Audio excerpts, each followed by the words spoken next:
While nepotism can be a huge issue in the entertainment industry, it sometimes feels like the word gets thrown around too easily, with many idols constantly getting nepotism allegations, despite the very little evidence pointing to that. Baya from Kepler is a prime example of all the ways the term nepotism gets misused in K-pop discourse. From the moment she appeared on Girls Planet 999, many online commenters dismissed her as a Nepo baby simply because her brother is Hyunjin from TXT, but having a sibling in the industry doesn't automatically translate to nepotism, especially as this isn't the first time an idol sibling has debuted. And while TXT are popular, it can't be said that they're on the same level as other industry giants who could dictate who debuts. And even though it can't be denied that Hyunjinkai's fame gave Bahye some exposure, exposure is not the same as guaranteed success. Before her debut, Bahye competed on a survival show where the final lineup was determined by votes, meaning it was very important for her to fight hard to earn her eventual debut in Kepler. While it's true that Hyunjinkai mentioned his sister during lives in the show and encouraged fans to vote for her, it's hard to qualify this as nepotism, as this didn't have any actual influence behind the scenes. At the end of the day, it's no different from other contestants who had existing fan bases or friends promoting them. Moreover, Hyunjinkai only mentioned her a couple of times, and yet Bahye unfortunately endured constant hate for allegedly riding on her brother's coattails. Some critics pointed out that their father, a Chinese singer, could have played a role in her career, but Chinese connections don't translate into advantages in the Korean industry, and there's no evidence that her father's career ever influenced her journey. In fact, Baya arguably faced more obstacles because of her family ties. From the moment she was revealed, she was attacked online as undeserving, with some claiming she only made it into the lineup because of her surname. In the end, she wasn't shown favoritism by the show's mentors, didn't receive much screen time, and still managed to climb the ranks because fans genuinely supported her. Throughout her time in Kepler, Baya has worked hard to prove she's more than Hyunjinkai's sister, and even those who once doubted her seem to have been won over by her showcase talent. Miyeon, a rising fifth-generation girl group, has dealt with similar claims of nepotism even before their actual debut, as netizens are alleging that most of the members are not only wealthy but have industry connections. Ever since their debut, fans and critics alike have labeled them golden spoon idols, born rich, raised rich, and now benefiting from their background. But it seems like the distinction between privilege and nepotism has led to confusion in many online spaces, as there are very conflicting sides to this argument. Take Gawon, one of the group's most talked about members. When she appeared on Kim Jong-kook's YouTube show, it was revealed that she had been accepted into New York University,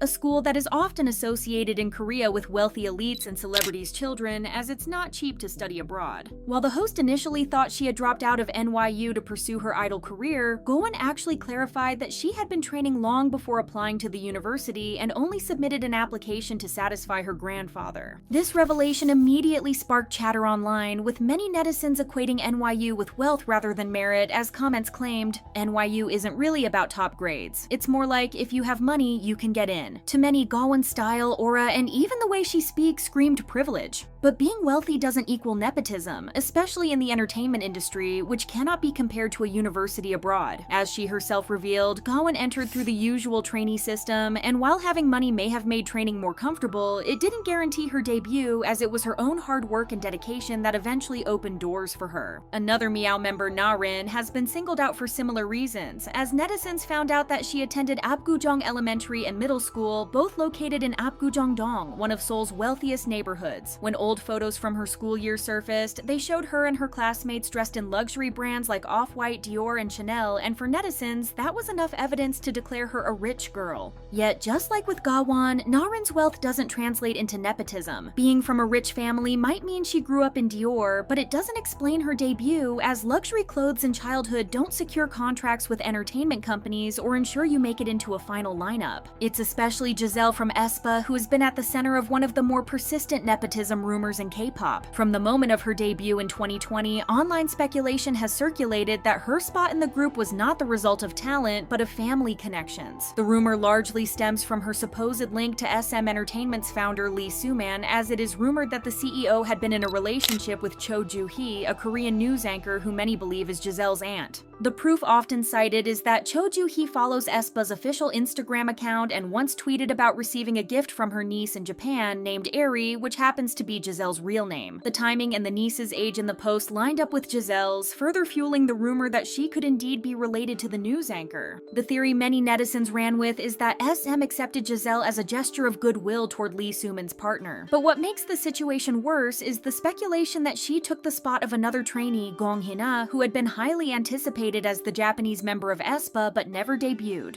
But the actual facts of Giselle's entry into SM paint a very different picture. She has repeatedly confirmed she joined the company through SM's Saturday Open auditions, which are notorious in the industry. These auditions are open to the public and attract massive crowds of hopefuls. Passing them is an achievement in itself, and only a handful of idols in SM's history, 7 in total, have made it to debut through that exact path. Among them are SHINee's Taemin, Girls' Generation's Yoona, Red Velvet's Seulgi and Yeri, Super Junior's Heechul, and NCT's Jungwoo and Haechan. That puts Giselle amongst the luckiest crowd of trainees to have debuted under SM, and it certainly doesn't sound like she had any outside influence rooting for her, as they easily could have accepted her as a trainee under different conditions if that was the case. Fans who know SM's history have especially celebrated her achievements, especially in the face of the rumor about her aunt, which unfairly discredits her accomplishments. In truth, regardless of whether Cho Joo-hee is her aunt, the only thing that mattered in her debut was passing one of the hardest auditions in K-pop. And Giselle has shown that her place in aespa isn't accidental. As a bilingual rapper fluent in Korean, Japanese, and English, she has become central to aespa's international image. She has received compliments for her vocal tone and for her versatility as both a rapper and singer. Similarly, Jennie from BLACKPINK has often been placed under a microscope when it comes to conversations about nepotism and K-pop. For years, online discussions have circulated about her mysterious family background, with many people speculating that her rise in the industry was all due to powerful connections. Rumors about her mother being a director or shareholder at CJ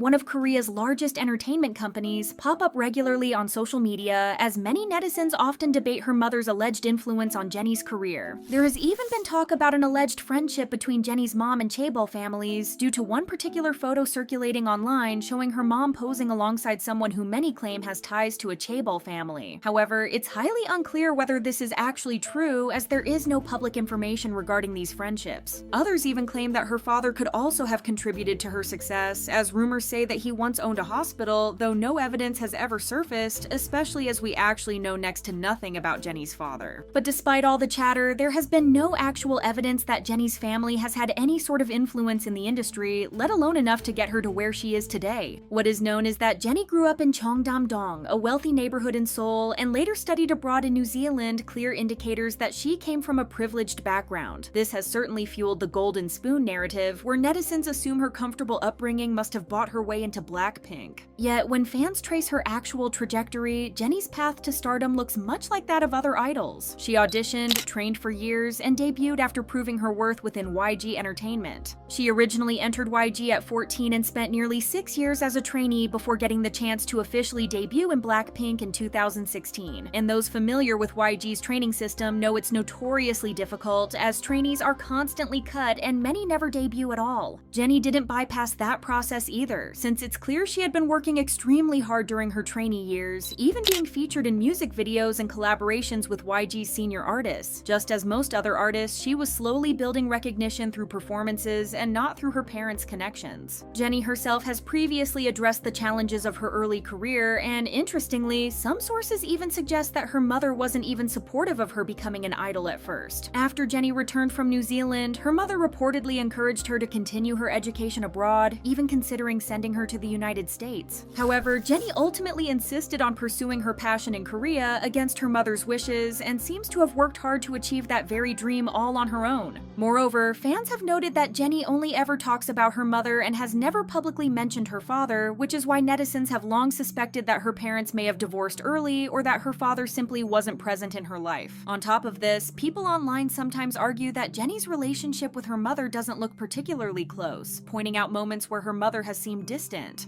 Some posts even claim Jennie's mom had originally wanted to get rid of her by sending her overseas for education, seemingly only fully accepting her later in life after her fame skyrocketed. Some even believe that her mom had extremely little involvement in Jennie's life throughout her training period. However, looking at all the time Jennie spends with her mom, it's highly unlikely that there has ever been such distance between the two. And it's very possible that the reason we didn't hear or see much about her in the past is Jennie's own wish to keep her private life private. Once she debuted, Jennie's success was the result of undeniable talent, charisma, and relentless work, even becoming the first member of BLACKPINK to go solo with the track Solo in 2018. The song shattered records, eventually surpassing 800 million views on YouTube and over 300 million streams on Spotify, making her the first Korean female soloist to reach those milestones. So while she seemingly grew up wealthy, it doesn't seem like nepotism can be called responsible for her huge success today. Ultimately, it's clear that the term nepotism often gets weaponized against idols who appear privileged, whether by family wealth, background, or rumor. But while that could be an important conversation to have when it comes to actual nepotism, it is often those mostly free of any blame who get put under the microscope. In reality, idols like Jennie and Giselle have proven themselves within the industry, and the constant fixation on their supposed privilege only seems to take away from actual conversations involving real nepotism. Make sure to subscribe to the channel for more news regarding K-pop's biggest stars, and don't forget to let us know what you think about this topic in the comments down below. But while some idols are wrongly accused, others are proving just how much nepotism is shaping the industry.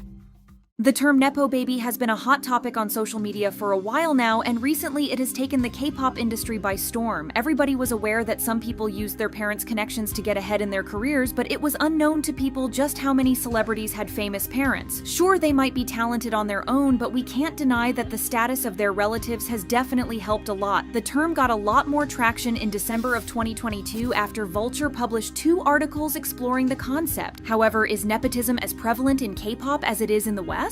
Every generation of K-pop artists had their own rich idols, but there were not a lot of them in the second and first generation, as they mostly came from modest backgrounds. There were a few exceptions, of course. First generation Sharps, so Jiyoung came from an influential family, which made her career possible in the first place, but we will get to that in a bit. When it comes to the second generation, Jia's Hyungshik's family was really rich, and girls' generation's Sooyoung, 2PM's Nickkoon, or Super Junior's Siwon were wealthy before they entered the industry. However, there have been very few so-called Nepo babies in the industry. You know, idols who came from a line of artists or who had parents that were in the industry as well. There were a few cases, but it was rarely said that they got where they were because of nepotism. Of course, there were a few instances where this didn't apply. One of them was, as we mentioned earlier, Sharp's Jiyoung. Sharp were a co-ed group that debuted in 1989. Even though you have probably never heard of them, they were pretty popular and successful during their time. But the messed up thing is how the group came to be in the first place. Well, everything happened just because Jiyoung wanted to become an idol, so her family made it happen. Her father was the president of Yonsei University, and her grandfather served as the Minister of National Defense and president of the Korean Baseball Association. So when Jiyoung expressed that she wanted to be in a K-pop group, her family established their own entertainment company and put a group together called Sharp, consisting of 4 members: Jiyoung, Lee Ji-hye, Chris, and Jang So-kyun. It wasn't enough for her family to get involved in her debut, they had to get involved in the issues between the members as well, more specifically between Jiyoung and Ji-hye. The problem started pretty early on when Ji-hye joined the group through an audition. This surprised Jiyoung, who initially wanted only her friends to be in the group. Since this didn't happen, Jiyoung was worried that things wouldn't go as she had planned, and they didn't.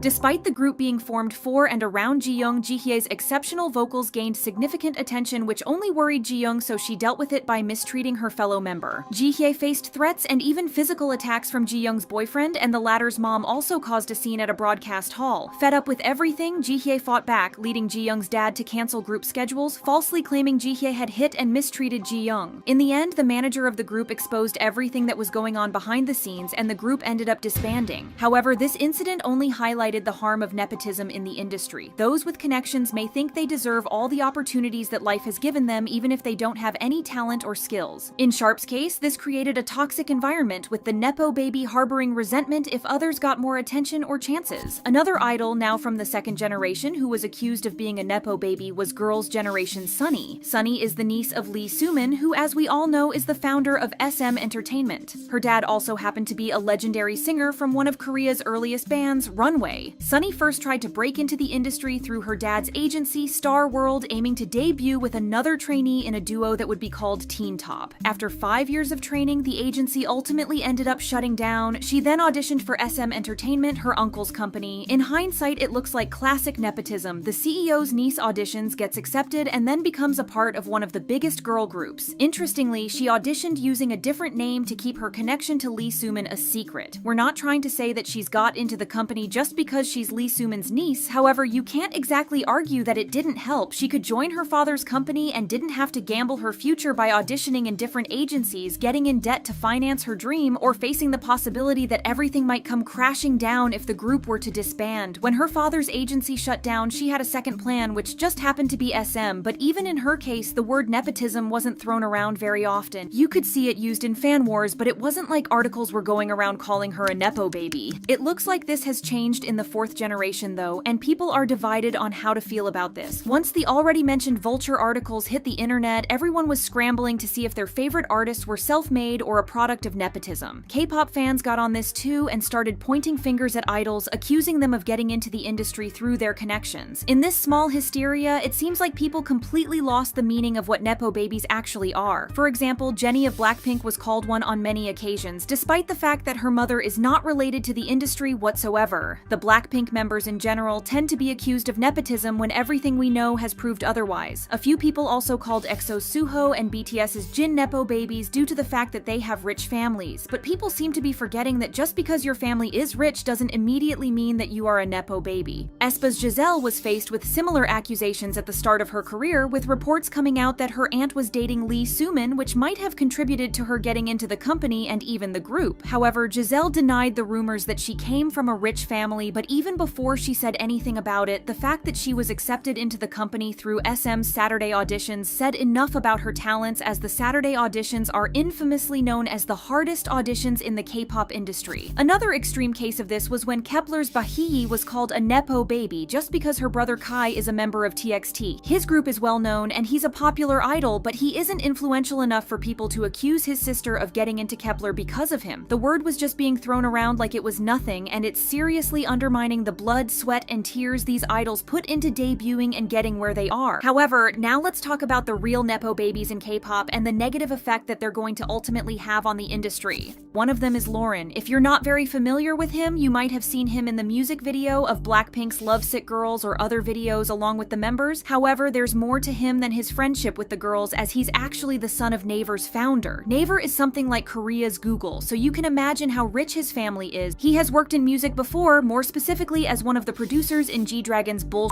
or as a lyricist on a few of BLACKPINK's songs. Lauren is undeniably talented, as he has shown his skills throughout the years, but it's also clear he's not just a regular guy at the Black label. He literally went from working behind the scenes to leading his own company and debuting as a soloist in a short period of time, which is an impressive journey on its own. However, looking at everything, the quick progression of his career might not have happened if his dad wasn't the founder of Naver. It might not have been the reason, but it definitely helped a lot. Then there came RIIZE's Anton. Even before RIIZE debuted, a big selling point was having Yoonsung's son, Anton, as a member. There were news articles that talked about him long before he even considered becoming an idol, all because of who his parents were. After all, his father is a legendary composer, singer, songwriter, and producer who also works as a music professor at Sungshin Women's University. Even though he's mostly known for his work with Lovelyz, he has also contributed as a composer and songwriter for SM artists like TVXQ and BoA, among others. Anton's mother, on the other hand, is successful actress Shim Hye-jin, who's known for her roles in movies like Greenfish, Marriage Story, and The Ginkgo Bed. Before the public knew of his existence, Anton still came up in conversations. He appeared in the SBS show Single Wife 2, where it was revealed that he was active as a professional youth swimmer in New Jersey, where he was living at the time. Back then, he was labeled a swimming prodigy by the Korean media, but then Yoonsung himself shared that Anton had to give up swimming due to the pandemic. He also had quite a lot of fans from back then due to his visuals, but nobody thought that he would pursue a career in the same industry as his father father. Then it was announced that not only would he be debuting as an idol, but he would do so as a member of SM's new boy group. But once this happened, accusations of preferential treatment and nepotism were flying around and there was no escaping them, so both Anton and Yoon did their best to prove that there was nothing fishy about the fact that he was in the group. Anton had shared that his parents weren't fans of his dream of becoming an idol, to the point that Yoon almost had a stroke when his son told him that he would be coming to Korea to be a part of the industry. He was aware that Anton had an interest in music, but he didn't expect that he might want to become an idol. Yoon went on,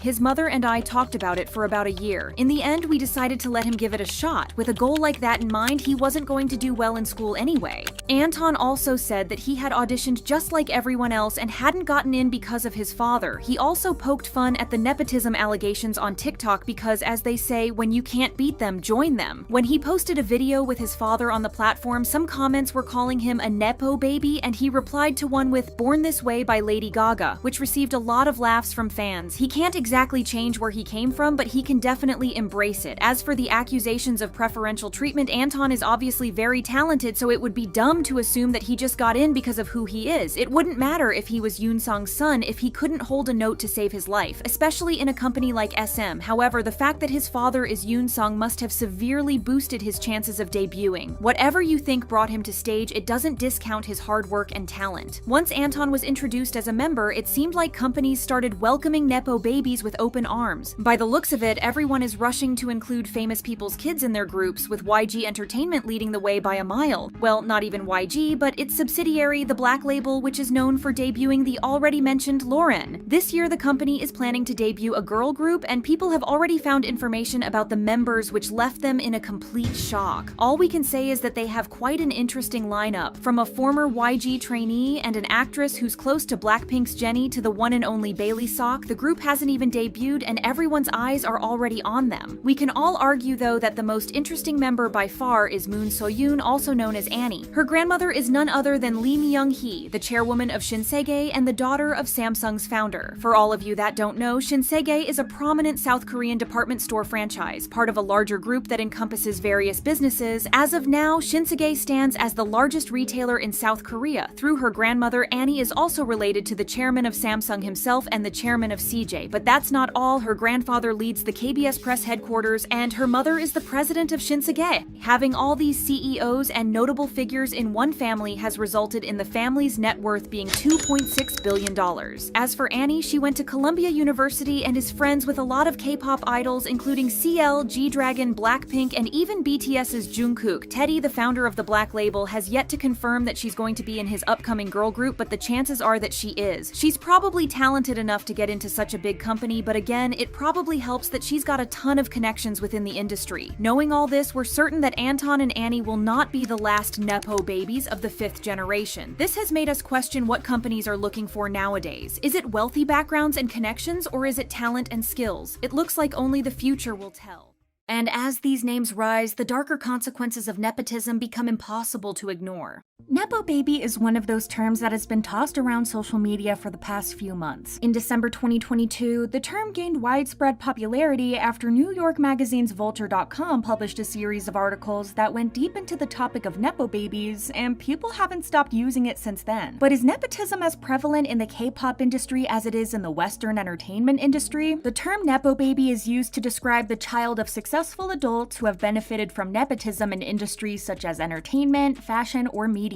In contrast to self-made individuals or naturally gifted people, Nepo babies begin with an advantage, which are their parents' connections. In the K-pop industry, nepotism takes many forms, such as casting family members of established idols or actors in roles, or companies hiring the children of executives or shareholders. But even with nepotism being a very prominent issue everywhere, even in politics, it's more subtle in the K-pop industry. Nepo babies in the West are very common, as there's a chance that almost every actor or singer that you like has a famous relative who made it easier for them to get where they are. Knowing this, we should also know that the K-pop industry is no exception to nepotism. Since the industry is known to be highly competitive and the pressure to succeed is high, the nepotism affects how fair the opportunities are for the aspiring artists who don't have any connections in the industry and who will have to work twice as hard to reach the top. Nepotism compromises the credibility of the K-pop industry, industry as it no longer promotes deserving talents, but gives these opportunities to individuals with connections or influential families, even if they aren't as talented or skilled. This can lead to the exploitation of young, vulnerable individuals who have the dream to become successful and then find out that their success is limited by their lack of connections or family ties. In some cases, trainees may feel pressured to use their connections to get ahead. The first known Nepo baby in K-pop was Sharp Seo-jeong. Her dad was the president of Yonsei University, and her grandfather was a minister of national defense and president of the Korean Baseball Association. Since all of her family members had power and money, Jeong grew up in a very wealthy background where she got everything that she ever wanted. So one day, she randomly decided to become a K-pop idol, and her family did everything in their power to make her dreams come true. They established an entertainment company and then debuted Sharp, which contained 4 members: Seo-jeong herself, Lee Ji-hae, Chris, and Jung So-kyun. Sharp debuted in 1989 and were massively popular from the start. Their songs became #1 charting hits, and everyone was a fan of the co-ed concept. However, there were problems with the members within the group, more specifically Jeong and the main vocalist Lee Ji-hae. Ji-hae got into the group through an audition, even though Seo-jeong had originally only planned on putting her friends in the group, so Jeong was afraid that things wouldn't work out in her way, and they didn't. Even though the group was created for Jeong herself, Ji-hae was very talented and was also getting lots of attention for her incredible vocals. So what's Jeong's plan to resolve this? Mistreat Ji-hae. In addition to Jeong making her life a living hell because of her jealousy, Ji-hae was also threatened and slapped by Jeong's boyfriend and had her mom ripping her out at a broadcast hall. One day, Ji-hae had had enough and fought back, which made Jeong's dad cancel all group schedules as he implied that his daughter had been hit by Ji-hae. The manager exposed all the mess that was going on, and the group disbanded eventually, but this just shows the negative effects that nepotism can have in the industry. Those with the necessary connections may feel entitled to certain opportunities, even if they don't have any talent or potential. This, as it was shown in Sharp's case, can create an unhealthy work environment in which the Nepo baby will feel some kind of animosity towards the other members if they're given more attention or opportunities. Another idol who was accused of nepotism was Girls' Generation Sunny. If you're not aware, Sunny is the niece of Lee Soo-man, the founder of SM Entertainment. Her father is also a legendary vocalist in one of Korea's very first bands, Runway. She first attempted to enter the industry at her own father's agency named Star World, where she was prepared to debut as a duo with another trainee under the name Teen Top. She continued training for 5 years until the agency shut down. Then she auditioned for SM Entertainment, her uncle's company. In hindsight, this seems like a concrete definition of nepotism. Niece of the then CEO auditions in the company and becomes part of the biggest girl group. However, she auditioned under a different name so people wouldn't realize that she was related to Lee Soo-man whatsoever. In other instances, she would also be getting more opportunities and be pushed more than the other members, but that didn't happen. Even though not everyone has their father's agency to train at, she still got into SM with her own set of skills. Tiara's Boram is also the 3rd generation artist in line. Her father, Jung Yong-deok, is a famous singer from the 80s, and her grandparents are famous singers Hwang Hae and Baek So-hee. Her mother is Lee Miyeon, who is a popular actress who's still active to this day. Stacey Si-eun is also the daughter of veteran singer and former actor Park Nam-jung. B2B's Hyun-sik is the son of legendary folk singer Im Ji-hoon. LE SSERAFIM's Taewon is the child of theater actress Lee Ran-hee, and so on. There are also idols who are children of incredibly rich people, CEOs, and directors like Super Junior's Siwon, Twice's Tui, 2PM's Nickhoon, B2B Sungjae, Girls' Generation Sooyoung, but even though their connections aren't directly tied with the entertainment industry, it might have probably been easier for them. Now, we can't say that these idols got into the industry because of their connections or because of their famous relatives. We've all seen these idols on stage, and we know that they worked incredibly hard to debut and keep working hard every day. But we can't say that it wasn't easier for them in the general sense of speaking. If an idol is rich, it can provide a greater sense of security in case their idol career doesn't take off. This means that they don't have to worry much and will have less anxiety about choosing a safe career path from the outset. Additionally, the financial stability can allow them to take classes and invest in their training before auditioning. They also have more opportunities to network and gain access to industry insiders through these outside classes, but again, that's not exactly nepotism. More recent examples of idols being accused of nepotism was the debut of Lauren. Lauren first got attention as the love interest in BLACKPINK's Lovesick Girls and as a friend of the members, but got even more attention when it was found out that he was the son of Naver's founder. He has worked with the Black label before, as he is credited as a producer on G-Dragon's 2017 song Bullshit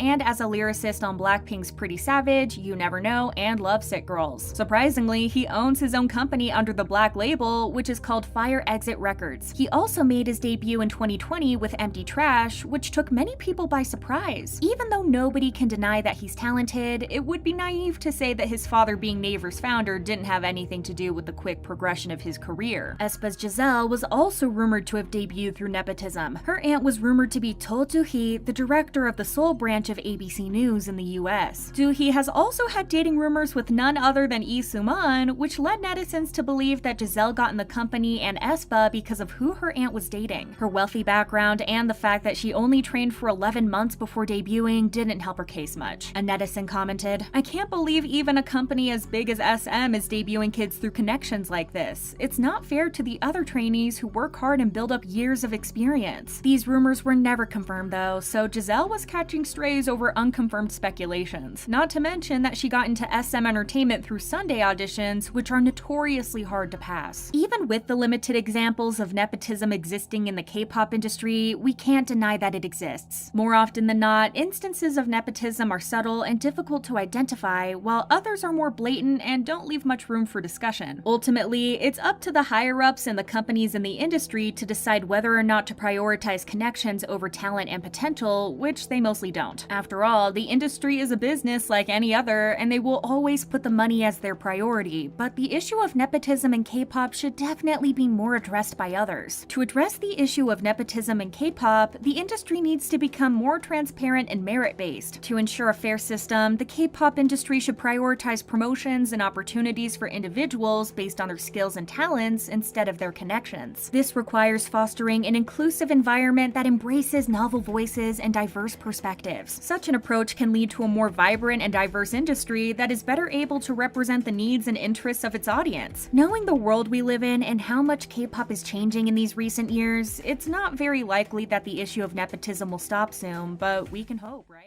Because behind the privilege, there's also a very different reality that most people don't see. Being born into a chaebol family already sounds like living life on easy mode. And when you add the chance to become an idol on top of it, it feels like the universe is handing you everything at once. From the outside, it looks like pure luxury and fame, but the reality of being a Nepo baby in K-pop is far messier with heavy expectations and constant criticism that no one really talks about. One of the clearest examples of a Nepo baby in K-pop right now is Annie Moon, and she hasn't exactly shied away from opening up about what this life really looks like. Annie, whose full name is Moon So-yoon, instantly caught the attention of netizens the moment she stepped into the spotlight. She's the eldest daughter of Shinsegae President Chung Yuk-young and former Minister of Trade, Industry and Energy Moon Sung-wook, and her great-grandfather founded Samsung, which places her in Korea's fourth-generation chaebol class. In other words, she's really not your regular idol. Instead, she represents the rare overlap between entertainment and being an heiress to one of the most powerful family legacies in South Korea.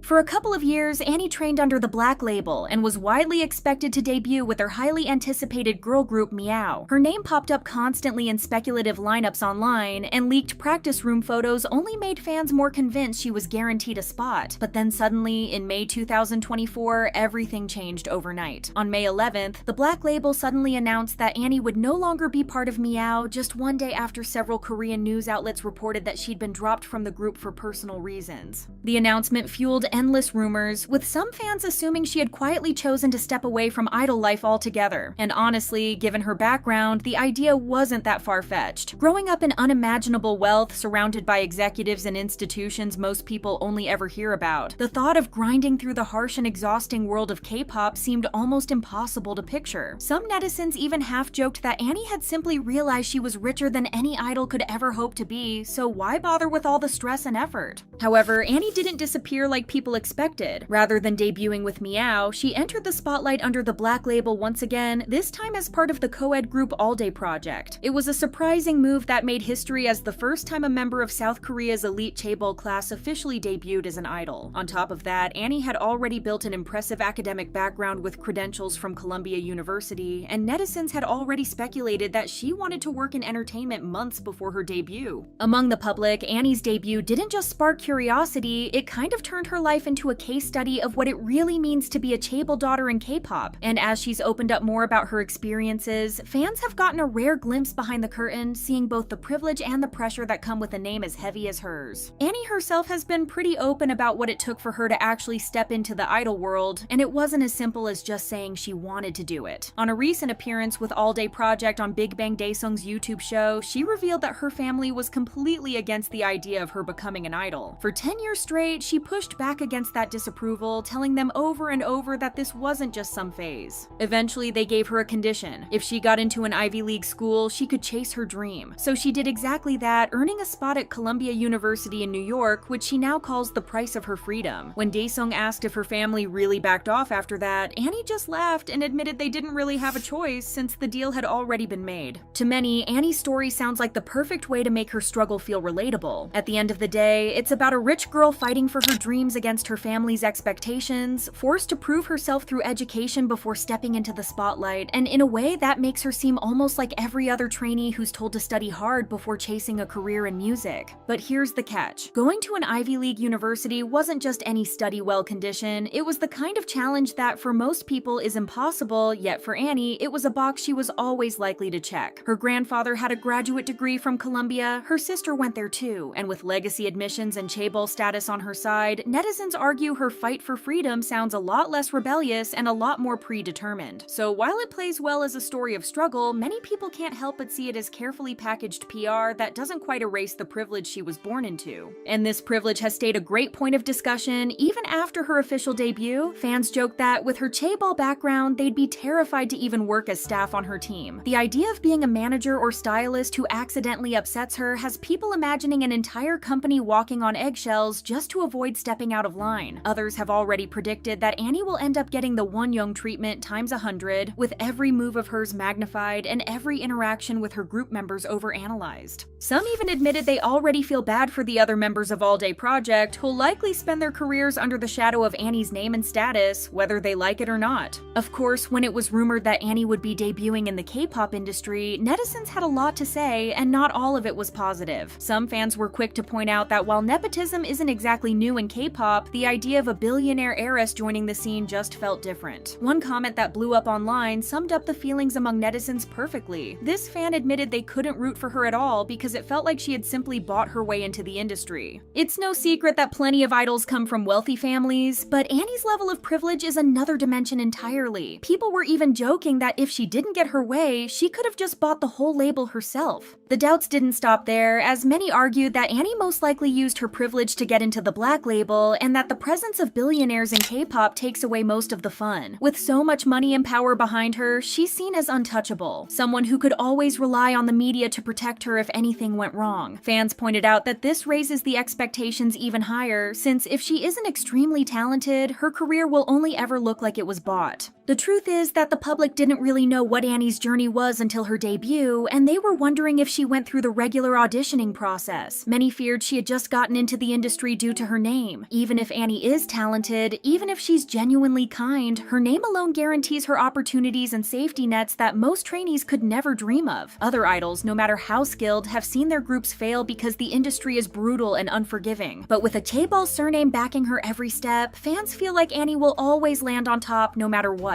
Being very aware of this discourse, Annie addressed the speculation that her career was handed to her on a silver platter. During a recent appearance on the YouTube show Salon Drip 2, she pushed back against the idea that she had experienced pre-debut favoritism when auditioning for the Black label simply because of her family name. She explained that she personally auditioned for the company, trained for 4 years, and even had to juggle much of that training while studying abroad. According to her, this meant taking online classes, filming evaluation videos every week, and sending them in for feedback before throwing herself into full-time schedules whenever she was back in Korea. It was a moment that reminded viewers that while her name comes with a lot of weight, her path to debut wasn't completely detached from the journey that all trainees know too well. Still, this doesn't change the fact that from the moment Annie's name entered the K-pop conversation, she's been labeled the chaebol idol. For a long time, Annie stayed quiet about how it felt to constantly be introduced as the chairwoman's daughter, but she finally opened up during a recent interview on Mnet's Live Wire. When asked if she felt burdened by the label, Annie admitted that people bring it up everywhere she goes, but she doesn't want to let it define her. Instead of rejecting it outright, she said she's focused on changing the narrative by proving herself through her music and performances. Annie made it clear that she doesn't like being seen as someone who only stepped into the spotlight because of her wealth, and she's determined to prove her worth as an artist in her own right. Annie isn't the only one who gets reminded of her background every second of the day. RIIZE's Anton has also had the Nepo baby label slapped onto him, and instead of dodging it, he's managed to turn it into a joke. As the son of legendary composer and producer Lee Yoon-sang, Anton was already known to K-pop fans long before his debut. His talent and visuals quickly won people over, but the chatter about his famous father never went away. At the 2023 MBC Music Festival, Anton even shared the stage with his dad for a special collaboration, and the internet went wild seeing the two perform together. But of course, along with the love came the inevitable comments calling him a Nepo baby. One fan even commented on it under a post, and instead of ignoring it, Anton clapped back in the funniest way possible. He replied by saying, "Born This Way" by Lady Gaga. The response instantly went viral, and fans loved how unserious he was about the whole thing. Rather than hiding from his privilege, Anton owned up to it in the most lighthearted way, and in doing so, he flipped the conversation in his favor. Similarly, Belle from Kiss of Life is another name that comes up in the Nepo baby conversation. Already known as a talented songwriter, Belle has credits on Le Sserafim's Unforgiven and even on her own group's debut track She, which helped her snag a composer award at the 2023 Korea Best Brands Awards. Her real name is Shim Haewon, and she just happens to be the daughter of Shim Shin, a singer who was extremely popular in the early 90s. Since her debut, Belle has been open about how much her dad has influenced her music and how supportive he's been of her career. She's even said she'd love to collaborate with him in the future. Idols like Belle are not only born with industry connections, but also with built-in mentors who can guide them, give advice, and smooth out some of the struggles most trainees have to face on their own. It doesn't erase her talent, but it does make her journey into K-pop look a lot easier compared to those fighting their way in without a famous name behind them. At the end of the day, fans remain deeply divided over wealthy heirs and well-connected kids stepping into the K-pop scene. On one hand, some argue that if anyone should be risking their youth in such a notoriously harsh and exploitative industry, it might as well be people with enough money and security to walk away without their lives being ruined. But on the flip side, these privileged idols are often the ones taking up spots at the biggest and most powerful companies. Back in the day, these were the spots that turned ordinary trainees into huge success stories. Nowadays, less fortunate kids get pushed into smaller agencies with fewer protections, often left to gamble their futures in far shadier environments. Many believe that the question we should ask ourselves is, if K-pop becomes dominated by heirs and insiders, what does that mean for the overall quality of the music, the performances, and the industry as a whole? This is definitely something to think about, especially as more Nepo babies are bound to enter the industry and change the way we see K-pop idols in the years ahead.